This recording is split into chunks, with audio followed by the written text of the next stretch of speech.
What's up, everybody? This is Kayak Kevin podcast. I think this is number 4, and it is February 3rd, 2014.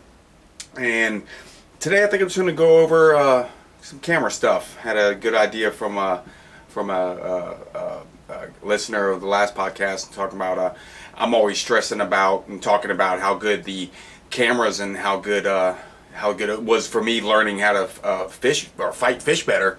That that should go over what the camera stuff, and granted my stuff's a little bit more complicated, a little bit more expensive, but and I got a lot of them, but it's not that complicated, and the basis of it is pretty simple.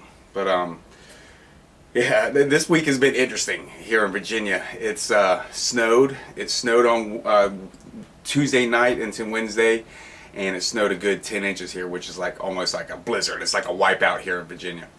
If you're here, and yeah, you know what happened, but it was awesome. And I strapped myself into a snowboard for the first time in about 10 years, and that was interesting because it felt good. Me and Aaron went up to the overpass in Ocean View, kind of a standard thing when it snows around here. You go hit the overpasses, and we were on the backside and had a good snowdrift, and so there was actually a good jump, and started working the jump, and we rode for about a good couple, 20 minutes, half hour, I think maybe even longer than that. Long enough to start to get comfortable, and long enough to know I'm going to keep pushing myself on this jump and probably get hurt. So then we backed off and came on home, but it was fun. It was fun jumping and landing and even bailing out of some stuff, and still knowing that I could bail out of stuff safely and roll on my back, and I still know how to fall right, and that's kind of an important thing when you're snowboarding. So that was a lot of fun, and made me want to go up to the slopes and do it again, but do it for real. But I don't know, probably not. If Lee was here right now, he would probably try to talk me into it, and Damien. But yeah, I'm just going to do this by myself. I asked Lee if he wanted to come by and do it, and just this might be easier just to kind of go over this type of stuff by myself. But what I did also on what I was talking about, I had a conversation. I think this was on YouTube comments, which I don't usually read, but sometimes if they're kind of cool, I'll go through them. As soon as the negative ones start getting up there, I kind of back off of them. I don't know. I do have a tendency of coming back on some of them, but I have. But one of the, remember last week, I think it was last week, that we were talking about that heavy rod, and where I knew I went overkill. Well, I brought this rod back down out of my little storage spot, and this is the rod I'm talking about. It's a Bill Fisher. It's a 20 to 50 pound rod, so it's really heavy. So that's the thing. It's real short. I mean, yeah, that's it right there. It's a I think this is a 5-footer, and I even cut the butt down a little bit. Now I liked it, the idea of it, but it's just too short for any kind of fight, to really get the fish fighting. In reference, this is my favorite rod right here. This is my favorite rod that I'm using. And actually, this one I show on the next DVD, but I just wanted to show you right now. This is the Saltist, Daiwa Saltist, and this is a boat rod, and this is a 15 to 30 pound line class, 6'6". But again, I've cut the butt down. I think I've cut these down 11 inches. So that's where I like to have it, because when I'm in a sitting position and I have the rod butt in my gut, that I can fight the fish just like this. I'm real comfortable. My arm can go straight if I need to. My arm can still contract and pull in if I need to. And this is like an easy range of motion for right here where my hand is, where I'm cranking. So that's why I cut the butts on these things. But here you can see, grabbing right here. This in frame, and look at this action. See how it's real quick on the tip? I like that, because that gives it's a good amount of play here on the tip, but it really gives starts to get a strong backbone here, so it's still got this part of the rod to really bow up on. So it gives a good torque, and that's what I'm always looking for with a big fish rod, is torque.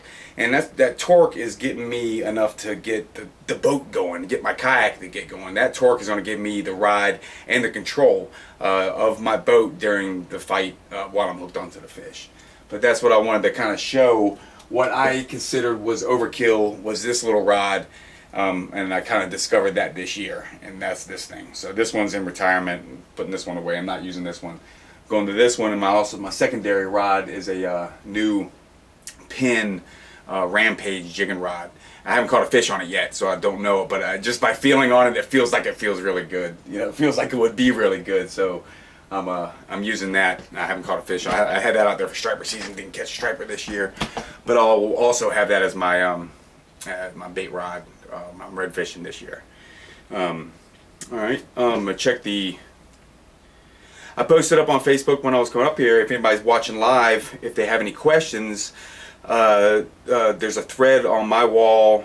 It's a thread on my wall about this podcast, and if there's anybody has any questions, I'll answer some. Yeah, I hope you're watching, Joe.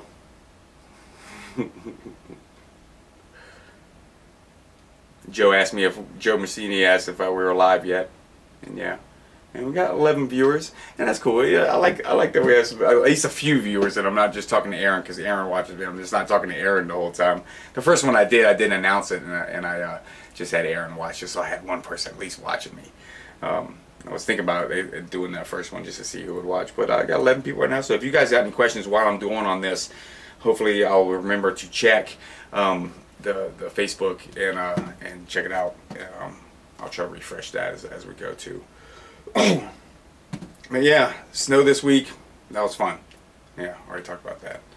All right, so what I have is what I use. First of all, GoPros. All of my 2009 weekly video reports. During 2009, I did weekly video reports, and all of those were the GoPros. Those were the standard definition GoPros. I don't even think they offer those anymore. I think they're all HD now. But this was before the HD came out, and this is when they were basically first started out. GoPro was first starting out. So we were able to get one of those with when Jim Sammons and Will Richardson came, and we caught when they came in. We targeted the striper that first year. They gave me a GoPro to film actually the one striper we caught for that episode, and so we got to keep that and get to use it. And then I contacted them and got another one. So that was really cool to have those. But I didn't like them for the DVD production. Now that whole year 2009, we were filming for the first Kayak Fishing Chesapeake Bay DVD. So at the same time, I was also filming with the GoPros for the weekly reports. So I was doing kind of both, but I just wanted to use that just for that and not use them any for the DVDs. Didn't like the quality of them. Those at that time they weren't widescreen. They were standard def and the standard kind of the 4x3 screen size. So we just used those just for that. And that was actually how I learned how to edit. Okay, going back on my editing history, I have none. I didn't even have a computer until 2006. So in 2009, that's where I basically started. I just figured it out, and you can see the progress in the weekly reports of 2009. Of each week, I tried to do something more, and I tried to get better at editing. So basically, that was my crash course in learning how to edit. And I got the Pinnacle software. It's right here. Pinnacle Studio Ultimate. This one's the 15, but I also had the 14. I think I like the 14 better. But this is the stuff. This is the program I'd use, and it's really simple. So it was real easy, and that was the thing I needed. I didn't need it to be professional grade because it was going to be too heavy of a learning process for me to learn that, and I just wanted to learn. And I don't do a lot of stuff either. If you're just doing, home videos, maybe putting them on YouTube just for your friends, but not really trying to get, or if you're trying to make videos for entertainment to entertain people, you don't need a whole big, huge, deep program unless you're doing some really interesting stuff with the fades or some special effects. I don't use any of that stuff, so I'm going to keep. I knew I was going to keep mine simple. As I started filming, who I was trying to emulate was, a Hunt for Big Fish, Larry Dahlberg show. His up close, the way he get up close to the fish, and it was all about the fish. It wasn't so much about the angling and that whole stuff. It was about the fish, and that's what I wanted to kind of show. So I knew I wasn't going to be doing a lot of fancy stuff. I wanted to be able to slow-mo when I wanted to, and I basically just wanted to be able to put it together and make it real easy. So that's the program that I went with. And then I got the new one and didn't like that and went back to the older one, 14. I think 15 was almost too complicated for me. So I went back. And another thing is I went with all Sony cameras. So here's my main camera. Main camera is a Sony, this is a HDR XR 100 and 101. They're both the same cameras. What it is, it's just a handy cam. It's just basically a handy cam. And a reason why I went with all Sony products is so they would all link up together.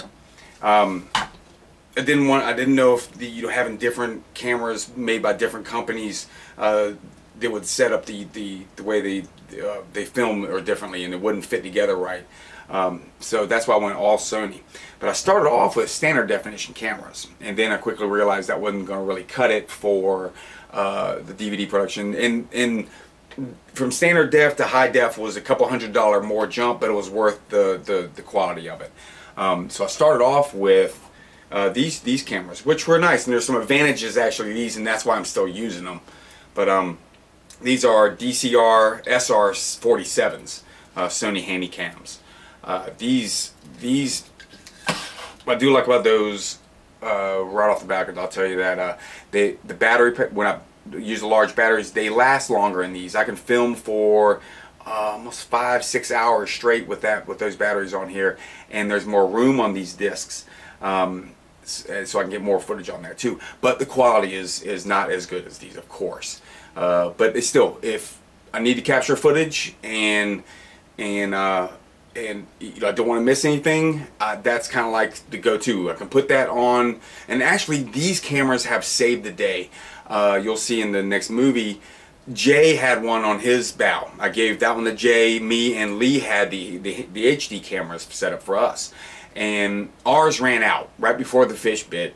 And the only one that caught the footage, or even what happened, would help me explain what I was trying to explain, was Jay's standard definition camera on his boat, just running, because that runs the longest. So it kind of saved the day a couple times. So if you don't need HD if you're going just to do stuff for yourself. Even it's a couple $100 price jump for these, but it's not like for the GoPros. There's no difference, because they don't even sell the old standard definition anymore.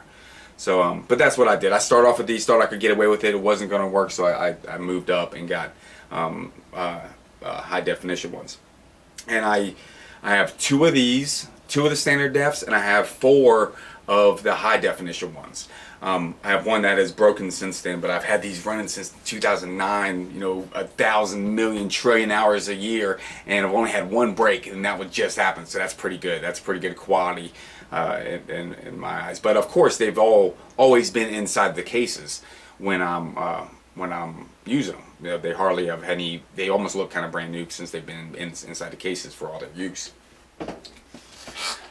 So I get the standard, I get the camera. Okay, now I have the cameras. I have the 4 cameras, and the reason why is each person, for what I wanted to do, I wanted to film, I wanted to make movies. I started off with that intention. That's why I got started off this. I didn't start off with just I wanted to make YouTube videos. I started off with the intention of I'm going to make DVDs. So I wanted to make sure that 3 kayaks were completely set up with cameras. That means bow camera and stern camera. If you're going to do anything that you're trying to put out there for entertainment value, for entertainment, you want people to watch it, you got to go with 2 cameras. You can't I can't watch one camera angle for less than a minute. It's too long. You have to be able to cut, and with two cameras you can cut, and that makes the action a little bit better. And if you're like we all fishermen are, I have secret spots, and there's spots that I don't want to show that have backgrounds that I don't want to show, or landmarks or whatever, and so having the opportunity to be able to cut is real good. So a lot of my edits on my fights are actually because here comes something and it cuts away from it. So everybody, if you're really filming, trying to put out something, you need two cameras per boat. Now I had it set up where we could take our stern cameras off. So three of us have complete camera setups: bow cam, stern cam. So it's me, Lee, and Damien. If Lee hooks up, me and Damien can pull off our stern cameras and film Lee. So that means now he has not only his two cameras filming him, getting all the action. He also has two different angles. I have two different angles to work from either Damien hand filming or I'm hand filming. And so at minimum you get 3 different camera angles when you have 2 different people fishing and filming at the same time. And now if you're just doing yourself, if you're just going to film for yourself, just for your own entertainment purposes, one camera's fine. And if it goes between the bow and the stern camera, I would go bow camera, because that's going to capture you, that's going to capture, you know, the emotion of the moment and all that stuff. Stern cams are great because it gets the action that you see, and sometimes that is some priceless stuff. Sometimes your bow cams will capture some priceless stuff, like Isaac's did. Sometimes my stern cam has caught some stuff that I've been able to see that's been priceless. So I would go with bow cam as your primary. That's why I always have. That's like if I go out there and I know I'm gonna be running for a long time, I'll take a standard definition bow cam just because I know that's going to capture everything, and that's with my setup. So that would how it set up would have it with the 2 HD cameras. Then I'll have about the standard definition cameras. Now you see these lenses on here. These don't come with the cameras. These are just the cameras come basically. I'll show you. Cameras come just basically just the body. It has a lens and everything on it, but it's just basically a body when you get the cameras.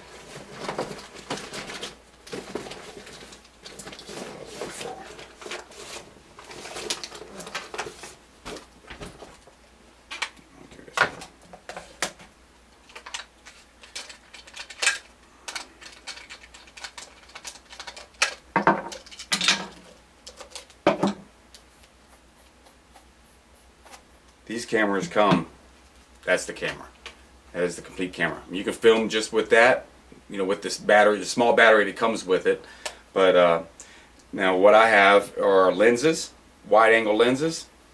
And I started off not with them, but then I realized when I got them that, one, it widens out of course, the camera angle, it widens out your picture. So my bow, I have my bow, it's not just zooming in on me, it gets what's going on, so you can get the rod tip, bow, and all the kind of a little bit of the fight when the fight gets next to the boat. And it helps with the stability factor in the camera. When it softens up the edges, a wide angle lens softens up the edges. So when you shake and move, that softens a little bit. When you have it without it, and it's not wide angled, and you're kind of zoomed in a little bit, so every time you move it's really jerky. So being on a kayak and we're constantly moving, that helped out a lot, is having a good wide angle lens. And now none of these are huge fisheye lenses like the GoPros, real wide angle, super wide angle lenses. These are just a little bit wider. Maybe when I kind of looked at them, it seemed like they were maybe at 5 feet. I could see 3 more feet in the range when I have it on. Now I have two different types. I have these smaller ones. I can read you the number of this, and yes, I do need glasses. VCL 0630X, and these are made by Sony. These are cheap. These are cheap, almost I think $30 to $50 wide-angle lenses, and I believe these are 0.6. Yes, 0.6 wide-angle lens, or it's what do you call it? A wide conversion lens.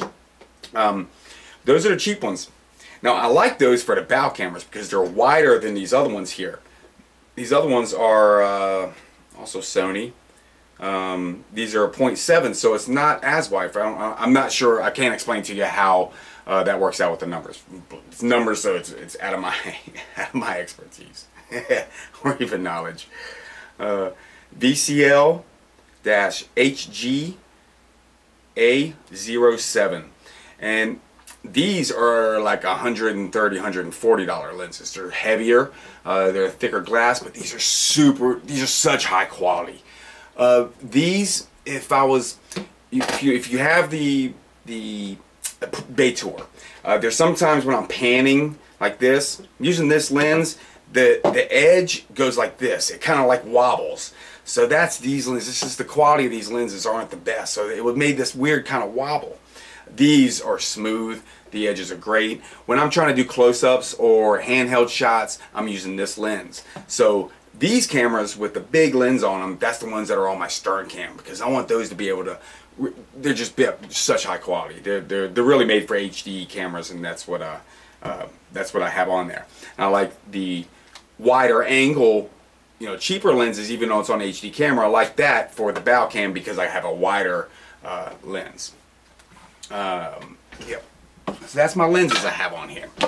Now the batteries are important, of course. Oh, first, let me tell you these cameras, one thing about these cameras. These have discs in them, so these actually run.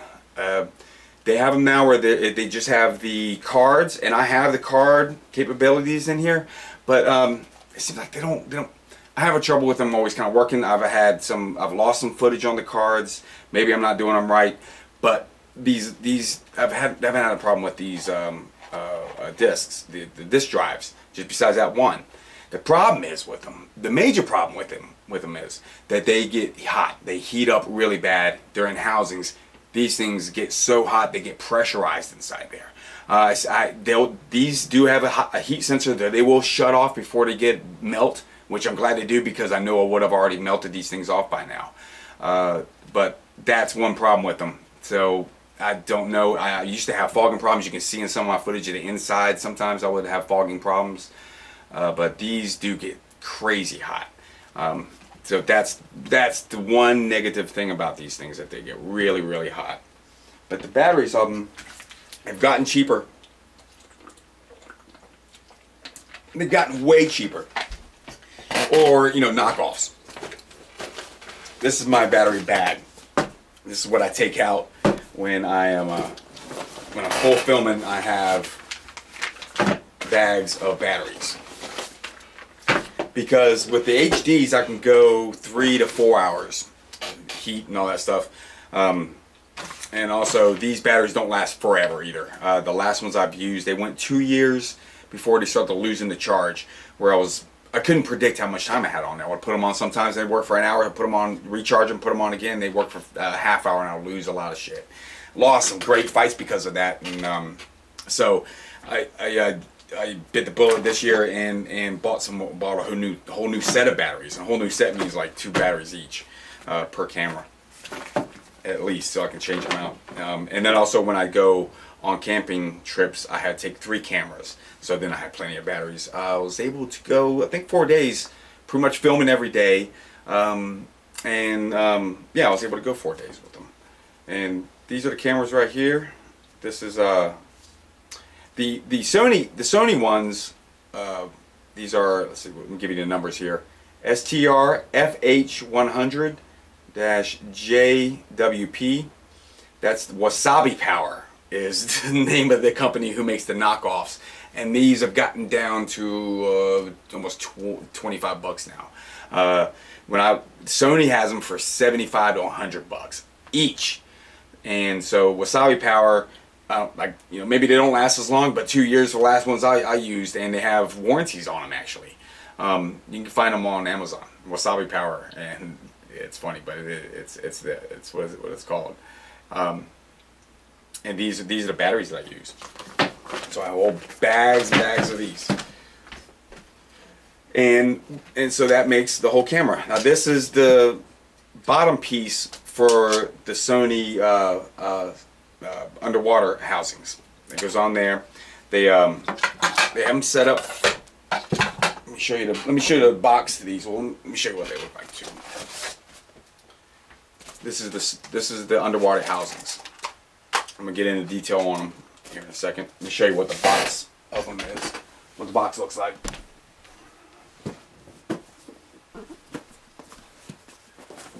That's what the box looks like. I think they've quit making those.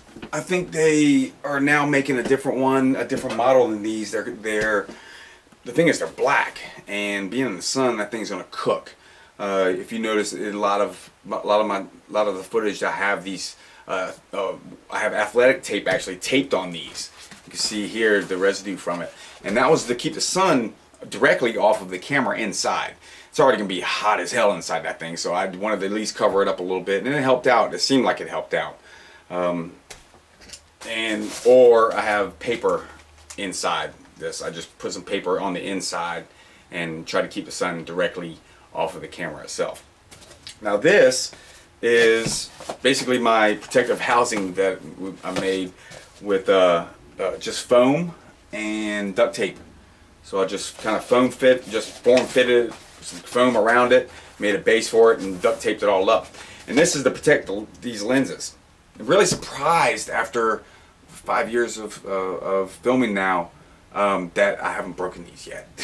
I've been so close. I was, and I told the guys when we first started fishing that first started filming that I know it's going to happen. Don't worry about it when it does. Just make sure the camera doesn't go in the water. You know, I just want let's be careful. Let's be safe and protect the camera inside. But I know one of us is going to bash this lens sooner or later from casting and having that lure come really close to the lens.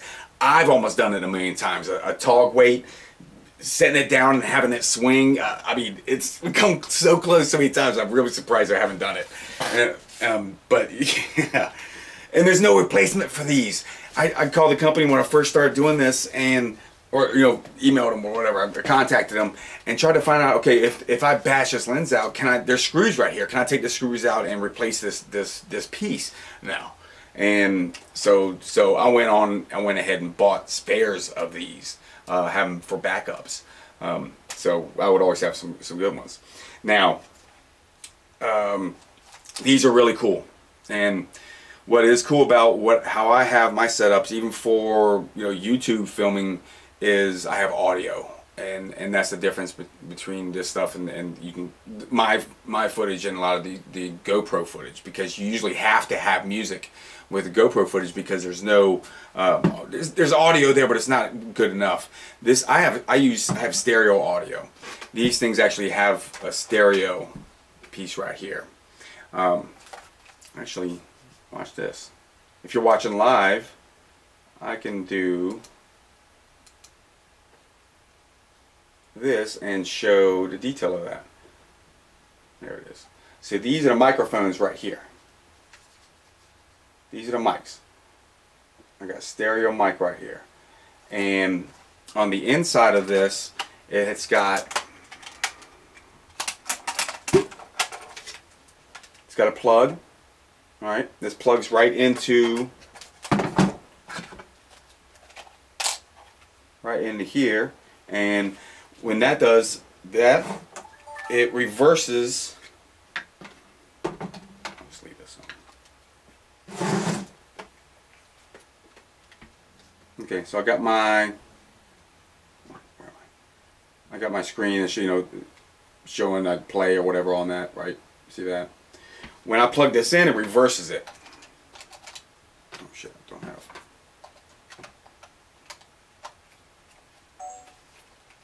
See, I reversed it here.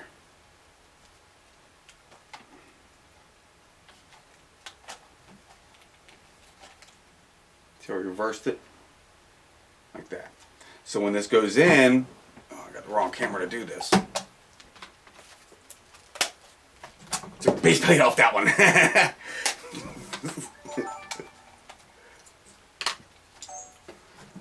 This slides in like that. All right. See how I got this? Okay, where am I at? There's a little tracks in there that has that little base plate. Slide that in there.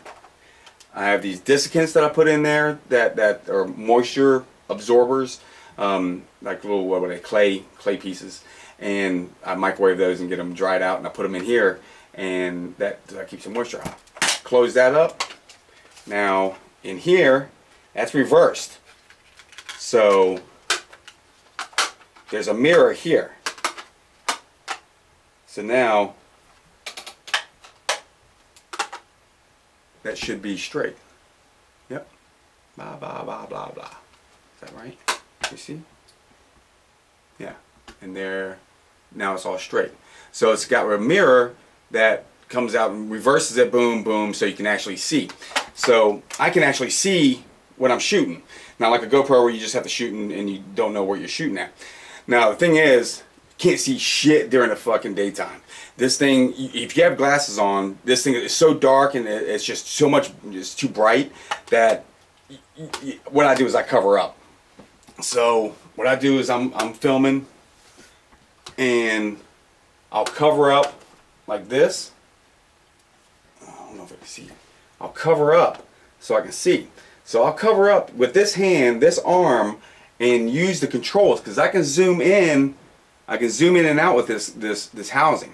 So I have, of course, record. We're recording the whole time, so this is always on. So we always check that before we go on. We record power, record.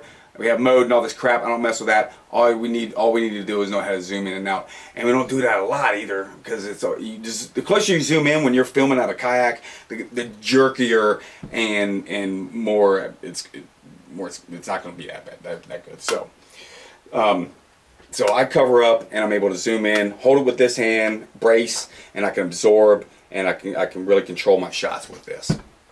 So this is it. Now let me go back to the other camera.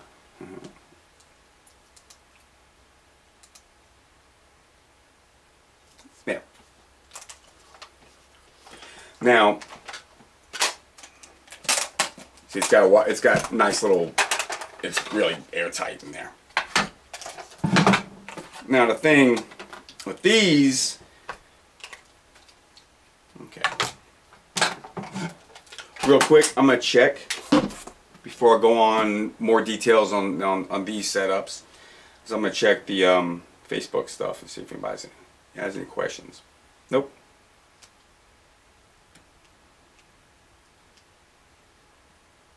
Oh, wait a minute. Here's some.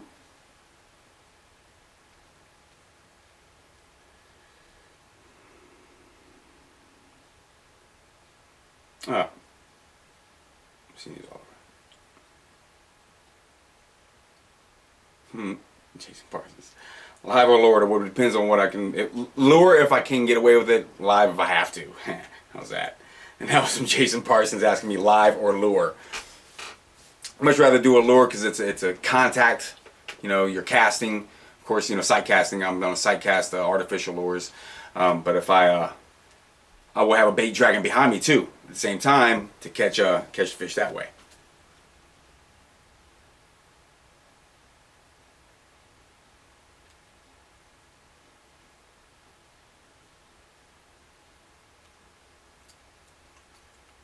Back to here.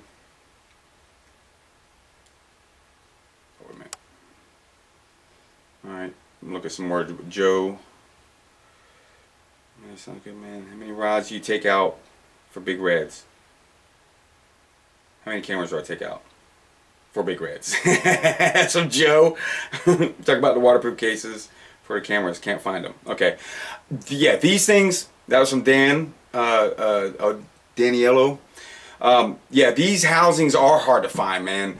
The newer ones are easy, but those are more expensive, and like I said, they're black and they're a little bit different shape. The same concept from what I understand. I'll get back to your question, Joe. I just want to go on these. these things are impossible to find. I searched the internet, and hopefully they pop up sometimes. I know a guy who's contacting me was asking me what my setups were, and he got the same setups. I think he found one of these and then had to buy the newer one for that.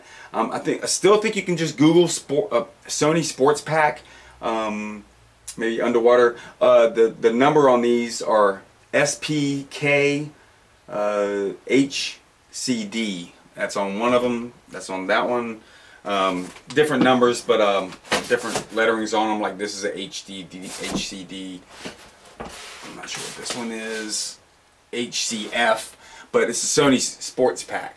Yeah, they aren't hard to find, and that's what the other.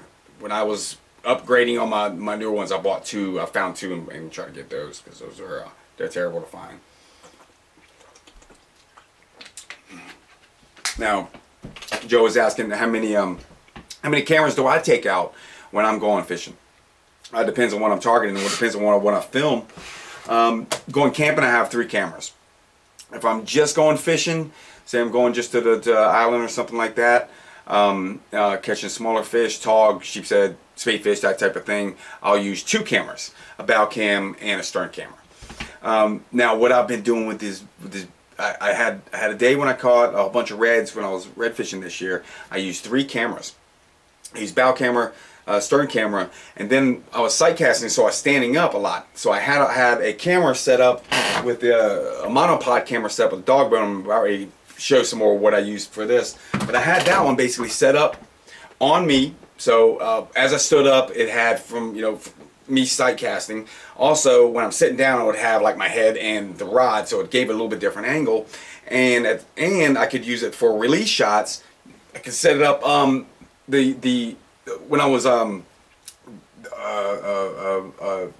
the 4 days on a bay video that I did this past summer, the speck that I caught, I did that. I had the camera set up where I rolled it and put it on the deck and released the fish that way. So it gives a really cool angle of just a release. So it's almost like somebody being right there. It's kind of basically it's the Rob Troy angle, except it's not in the water out. He has that one shot of a sheep's head. It's in the water and he's releasing it, and it's like somebody else is real far away, but he has it on a extension in the water. So that's kind of the Rob Troy angle that I try to get by having this kind of draped over, one set up for me and then draped over to the other side set up for the release. So that's how many cameras I take out. And then if I'm just going where I'm not trying to do a lot of filming, but something might happen that I might want to get some shots of something, I'll take 1 camera out if I'm not filming a lot. But I always have a still camera. Question.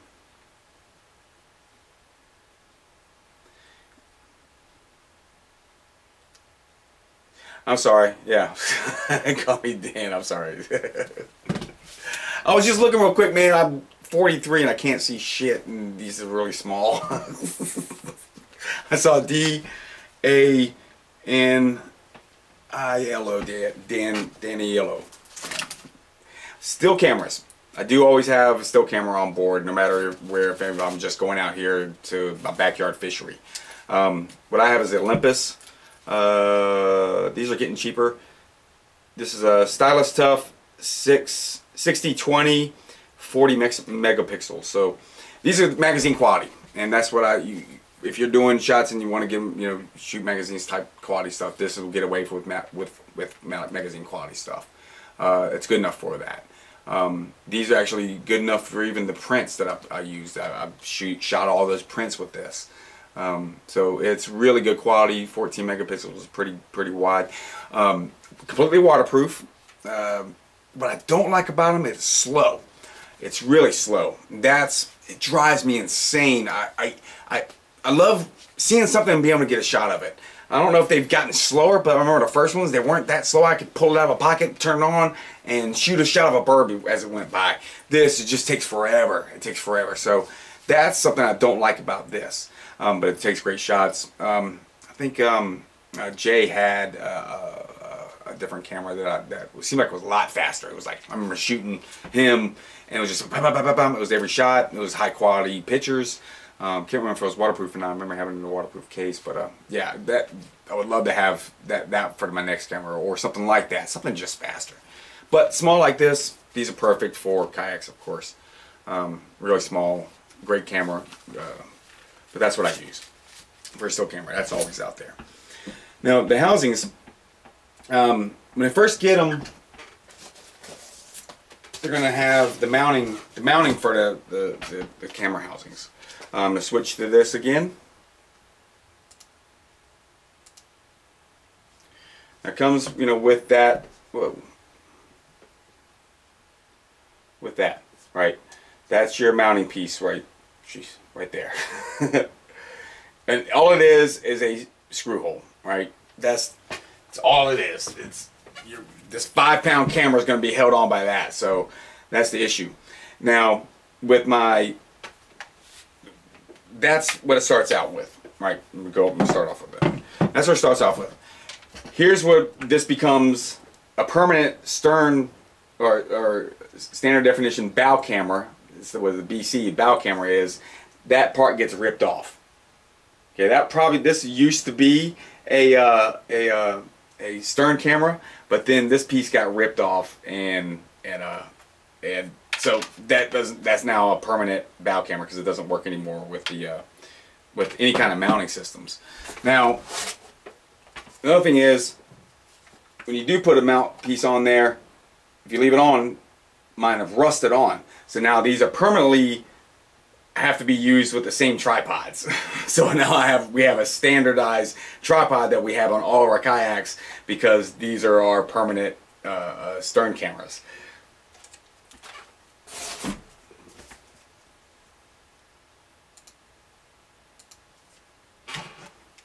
So to start off with that, and that's how they start off with. And it's just, this piece goes in here. And this is a Yakutek's dog bone, I believe. This is an awesome monopod. This is what I use this for. So, you know, completely controlled. All of this controls out. It's you can move it all around. Only thing is with this, I can't, because it's a single spot, I can't, and this is too heavy, I can't just have it upright like this and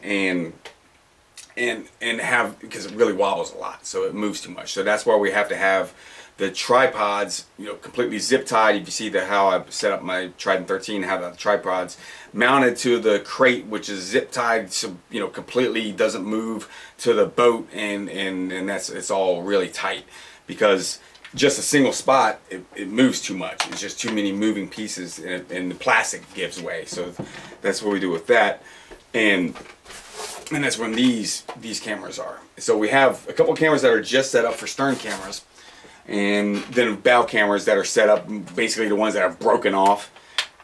And then I have a monopod, which I use for either talking into, you know, so I'm not talking into the bow cam, which is kind of, the bow cam, it's always weird talking into a bow camera, because that's kind of like the candid camera. That one's the one that's always kind of rolling. It's kind of like the third wall type of camera. You don't, it's always just kind of there. So sometimes I talk into it, and it never is right. Having a camera that's closer to you, that's a little bit more like, almost like your buddy hanging out with you, this is the one you talk to, right? If you're doing your talking footage. Bow camera is just, it's kind of, you know, it's not there kind of thing. Stern camera you can, but you didn't turn around, you're always kind of getting that angle of it. So that's why I have that third one when I'm out there doing, like, trying to get shots, or and one sight casting, have it up, sitting up for sight casting. Oh, where am I at? Have it sitting up for sight casting like that, and then I can roll it around and have it angled out for the release shot with that. Now, with these things at nighttime, with nighttime shooting, we first started thinking about that. I was like, how we're going to do that? You know, I looked at those back then when I first started shooting, when I first started filming. They actually had night footage cameras, right? You had that little light, and it's kind of like the night footage. I mean, the basic thing you would see all the time on TV and ghost hunters and shit like that. And but we couldn't have that, so we needed lights. And looking at the, you get underwater light setups that are all expensive as hell, and then thought of just basically your light, your basic, I don't even know what you would call it, your basic Lowe's or Home Depot 50 pack of lights, flashlights, your little pin light type of things, or not really pin lights, but they have you know, a whole bunch of little lights in them. Oh, these things burned out already. So that, yeah, so I got that, and I just have them duct taped to it. I'm gonna go to here again.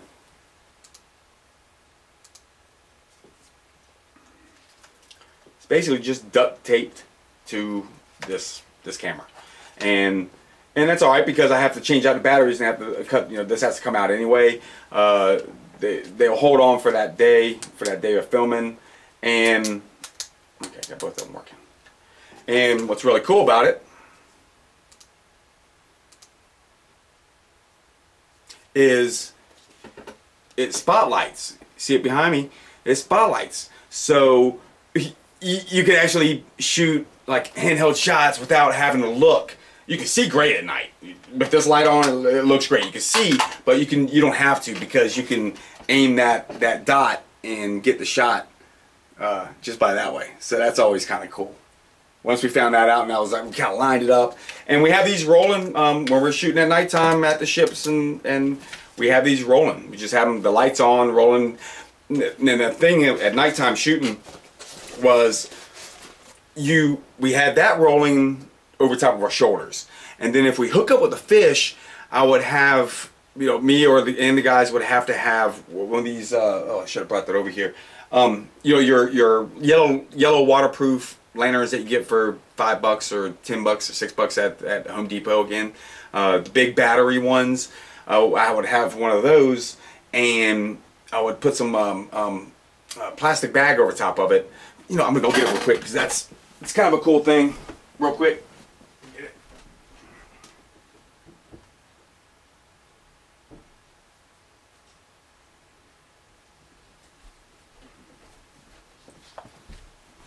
This is what I'm using for. This is to light up while we're in the fight. This is to light up the face. This is for the bow cam illumination while we're in the fight. Stern cam's over here. It's shooting all this footage out here. When the fish comes up to the top and splashes, this is going to get that with the light on it. But at nighttime, we need to get the expressions of the face and the fight here. We need to be able to see that. It doesn't look good without this lit up with just a silhouette.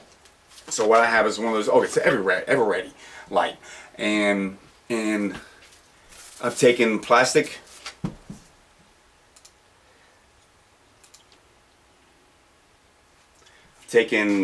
grocery bag and put it on there to deaden out this light, because it basically will give a spotlight effect.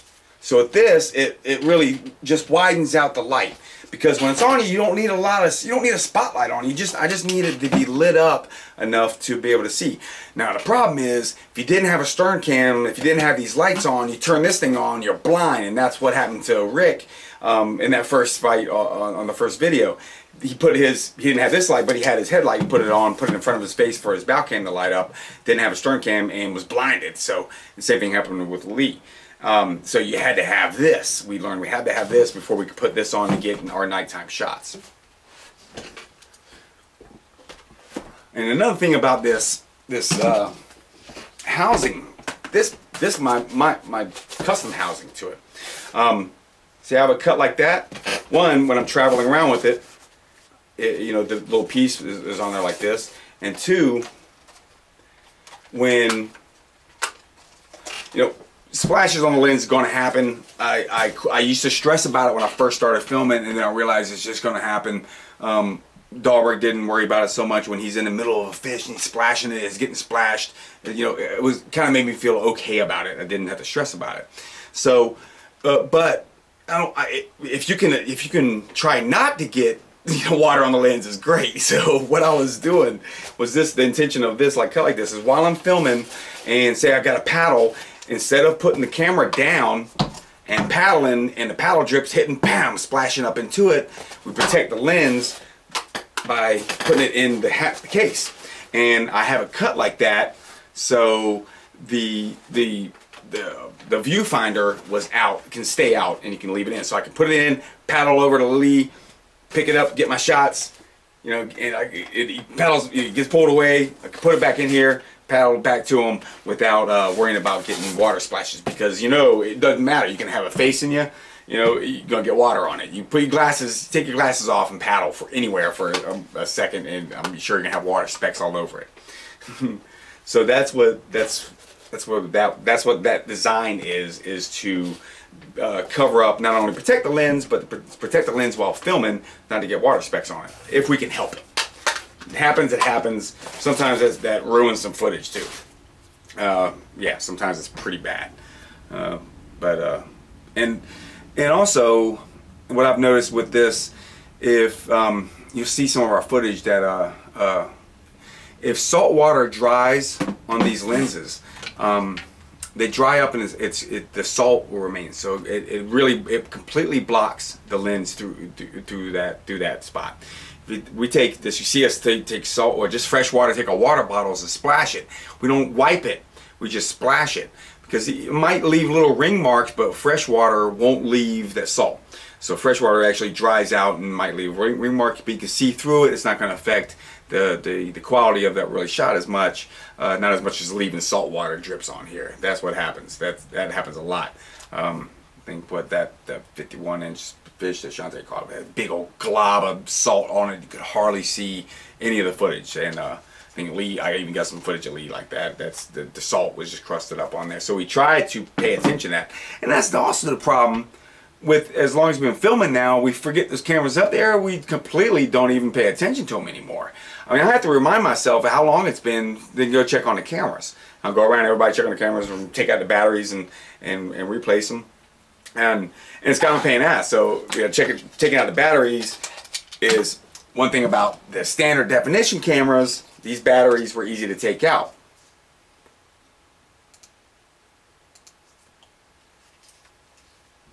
Right on the back is a little latch. All I have to do is pop that latch and it comes out. Don't have to take the base plate off. Oh, wrong way.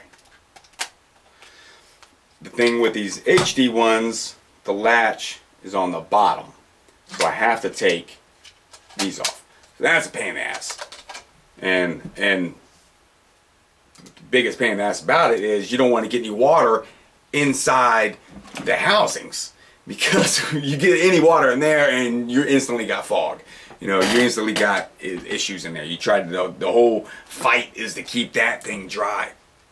And so when I'm changing batteries, I posted up one time that I changed the batteries and I timed it with the bow camera. I timed it at like a minute or under, or whatever it was, under 2 minutes, minute and a half or whatever it was. I thought it was pretty good. I thought it was pretty fast. It was fast enough because of changing out, you know, four cameras or so, 4 to 6 cameras at a time. You know, going by and getting everybody's cameras and doing that all. It's got to be fast. It's got to be proficient, and can't get water inside these things. And the thing is, so I'm out there and I got, you know, this, of course, and it's going to be inside its housing. And so I get everything ready. I have my bag open. I have my batteries ready. I have my, you know, my little wrench or screwdriver, and so open it up, pull that out. I gotta unscrew that piece, and what always putting the lens cap on, because anytime that camera comes out of there, the lens cap goes on. I make that a habit also, so these don't get scratched. These get scratched, $130. You gotta buy another one. You know, there's no repair for that. Unscrew these. You know, take that off, throw that in there, rechange them out. Boom, bam, boom, bada, boom, boom, boom, boom. It's all done. I got it pretty fast, but it is an issue. You have to open these things out in the water, and that's the issue. Is I have to get away from everything. I can't be splashed. I can't have nobody next to me, because the boat splash, that'll splash me.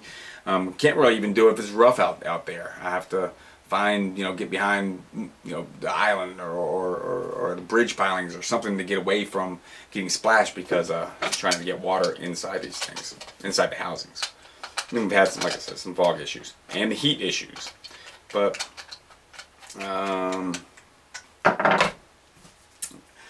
See what got any questions, because that's almost it. I'm thinking that's it. One thing.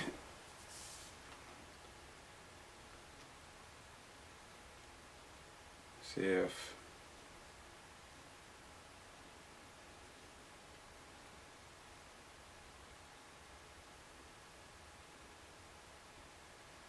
Oh, we go.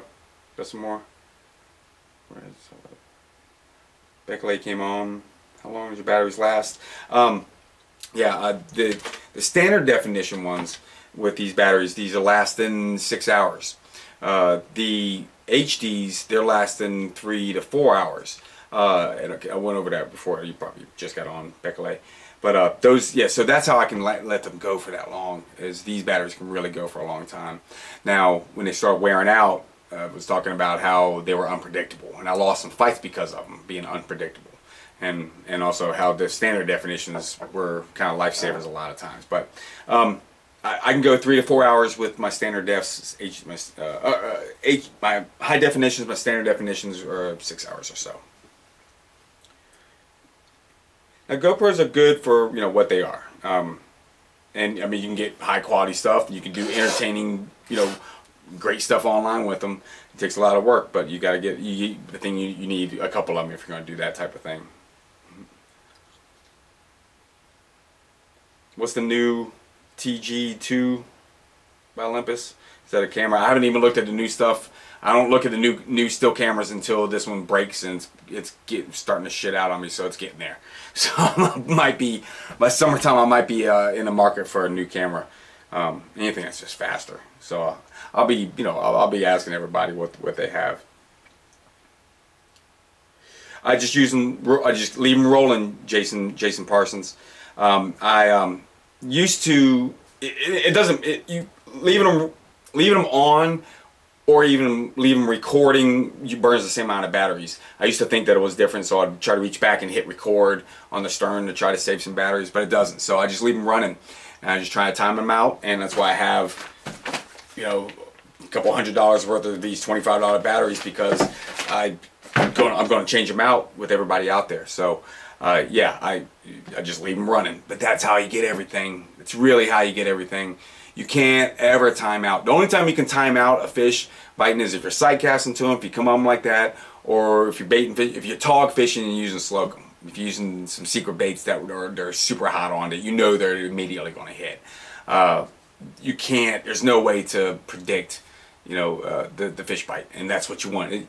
The seconds before the fish hits is always it's that cool turn on. I mean, just look at how the 4 fish, three kayaks. How the seconds before that, we're just paddling along. It totally gives you the how that moment was before before all hell broke loose, and before we ran into them. It was just a normal paddling on, talking about whatever it was, and there they are, boom, boom, bam, bam, bam. And so that's the moments you got to get if you're gonna try to put some videos out. So you do have to have them rolling. And I believe even Rob, with his big tog, didn't have the battery capacity, or maybe he wasn't able to get them rolling. But I was able to get the whole fight on my bow cam, because that thing rolls for 1,000 billion hours. Reading here some more reading some more comments. Any questions? I think I kind of... Oh, here's a big one. Oh, hold on. Let me get to you. I didn't find out what was the best way to go fishing log. Yeah. Yeah, it is a great way. This is Kai talking about his uses cameras for fishing logs. Yeah, exactly. Honing your fish fighting skills once you start doing that. That's the level that I'm always talking about, because it really helped us. Just watching the fights and learning. And it wasn't even intentional. It kind of came from me editing. I was just watching them, putting these fights together. I'm watching them, going, did you see that? I kind of talking to myself. Did I see them? What just happened there? And that's what actually got me interested into being interested in checking, using the fights like that, because it was kind of an accident. I was editing the footage and just kind of fell into it that way. Does this happen to you when you're in such a hurry to fish, especially when you're fishing some amounts, that you don't set up entirely shots? No, okay, this, he's asking, Daniello is asking, have I ever been in such a hurry that I don't set up entry shots and other stuff that I've planned? What do you do to make sure you get everything done? Let's say that first. A great example was, discipline. How do I? It's okay. The question, I guess, let me paraphrase this question. How do you make sure, if you have stuff planned, shots, how do you get planned shots? How do you make sure you get that done? Usually, if you're trying to get that what we call that is B-roll stuff. Your main roll is the action shots. The main A-roll is the stuff you want to get. The fish fight, right? That's what I'm trying to get. So that's the main stuff. All the other stuff going around that, if it's not happening, if I don't have it in the footage leading up to that, because my cameras are rolling, and while I'm going through the footage, I make sure I grab all that, or even make a mental picture that, or mental note that, okay, Lee said something really funny 5 minutes before this fish happened, or something like that. Or I remember, like, I called out a fish before, like, a couple 5 seconds before that. Made sure that I remember that happened, so I went back and got it. So basically, going back and getting the other setup shots is going back. You can go back and get that stuff, what you used and all that stuff, or even at the end of the day, you can wrap up what happened and that type of thing. That stuff always do that stuff later. The main thing is getting the shots and having the cameras rolling, so all the other stuff can come later. But basically, it's discipline too, because you do have to split the line between being an angler and being a photographer, filmer, you know, that part of it too. You have to split it, and because your first instinct, your very, very fucking first instinct as an angler is to cast. Very first is to catch that fish. You know, it's immediate. As soon as you see something happen, if you're not set up, immediate first thing is you want to catch them. But believe me, having the discipline to stop yourself, setting up your cameras before you get into it is more valuable than the fish that you're about ready to catch, because the experience is awesome. Catching the fish is awesome. Having the footage to watch later and to remember it, how it actually went down, is empowering.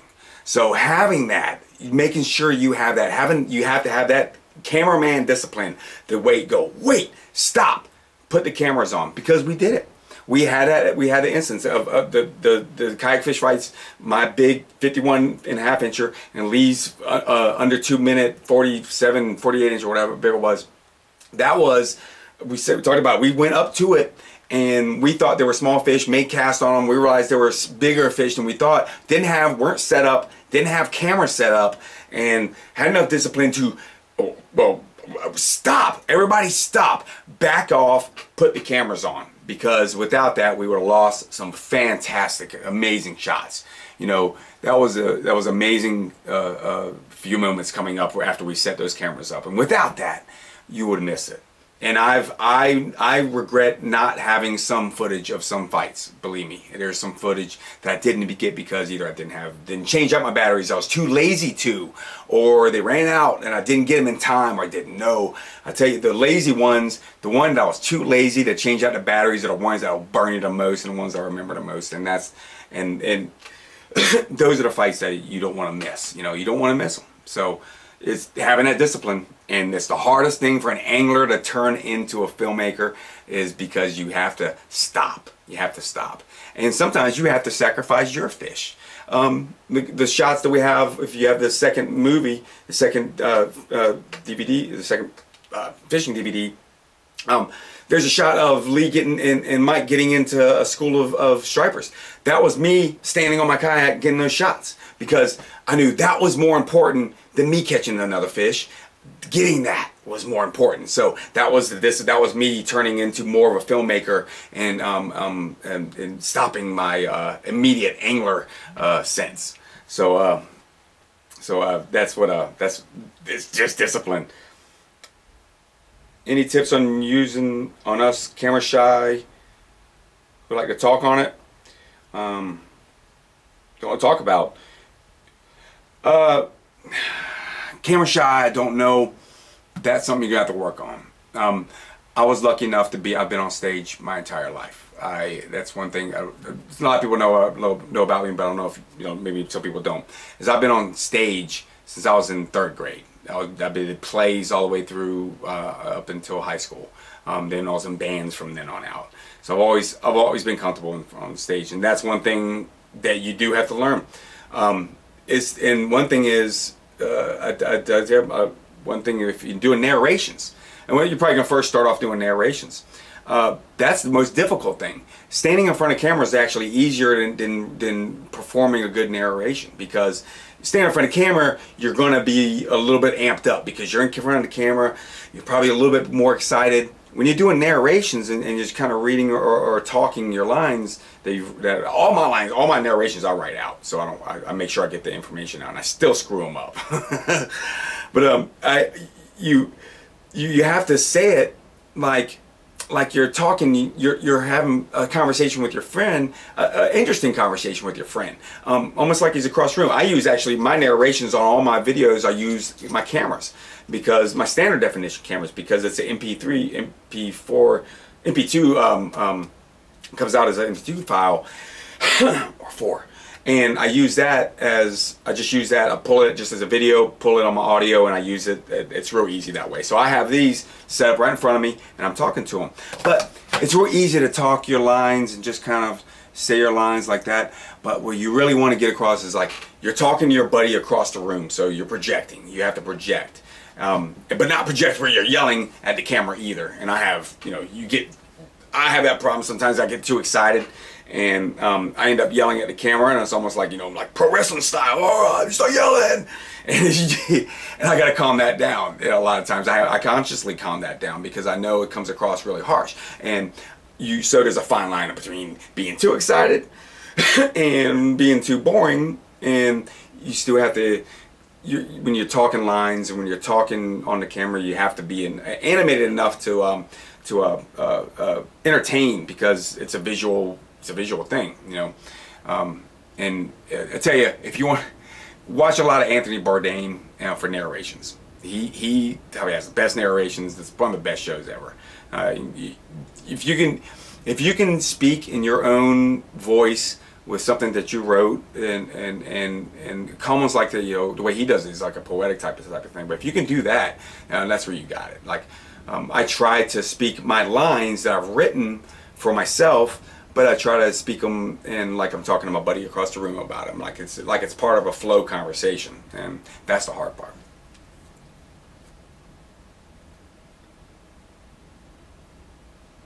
Yep, just start doing it. Yeah, I mean, basically, just start doing it. Again, on that question, how do you go about being camera shy? Just start doing it. I got 2 more questions on here, I think.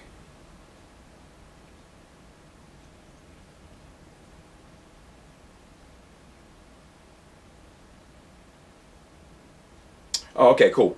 The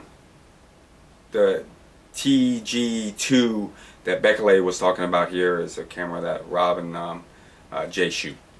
Cool. Then yeah, as long as it's fast. I can't remember if it was fast or not.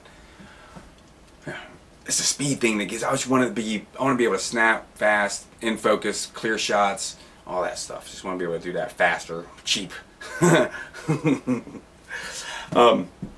fuck! What was I going to talk about? There's one more thing that I thought I was trying to remember. I can't remember what it was.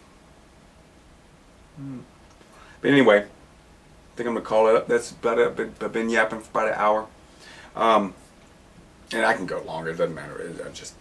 My voice goes out about an hour. Now, if you have any questions on this or anything else, feel free to. I don't have it where you can post on my wall on Facebook, but definitely give me messages. Email messages, I keep track of those better than I do the Facebook messages. So sometimes I lose those sometimes because they don't. I can't like favor them or something like that. And emails, like I can star them and all that. I'm a little bit easier with keeping my emails under control. But you can always contact me, email me. My website, kayakkevin.com, the contact section on there has a direct link to my email. My email is kayakkevin@gmail.com. Facebook at Kayak Kevin Whitley. I'm on Twitter also, but that's just basically a Facebook tweet, Facebook feed. And like I said, any other questions? I do this every week. This is podcast number 4, and I try to do it every week.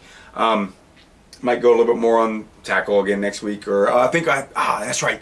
I think Rob's coming down. I'm gonna try to have Rob on next week. I think he's coming down for the Expert Angler Awards ceremony, which hopefully I might be good with that and film that, and that'd be kind of cool. But he's going to do that, so he's going to be in town. Try to get him in here along with Lee also. So, yep. Thanks, guys. Still a couple of you guys hanging in there. I appreciate it. I appreciate all the views on YouTube, on the YouTube page. Kayak Kevin Podcast is the YouTube page for this. I really do appreciate it, actually. I'm surprised that I'm getting a couple hundred views. You know, just me talking. That's kind of cool for me to know that you guys are actually watching. You know, I would do it for a few of y'all anyway, but I probably wouldn't keep it going as long as if this keeps going. I keep getting the views. Of course, it'll keep me going on it. I'm here to entertain you guys and the information. Try to give you all the information, and my main goal is to get people on the water, man. It's awesome, and we all know it's awesome. If you're watching this and you've already been on the water, you know how awesome it is, and that's why I do it. Really down to the root of it, that's what it is. It's a great sport, and you know, it's a great sport. Changed my life, changes people's life when they put their butts in the kayaks and they paddle out and they get pulled around by the first fish. It's awesome. It's an awesome thing. All right, guys, thanks.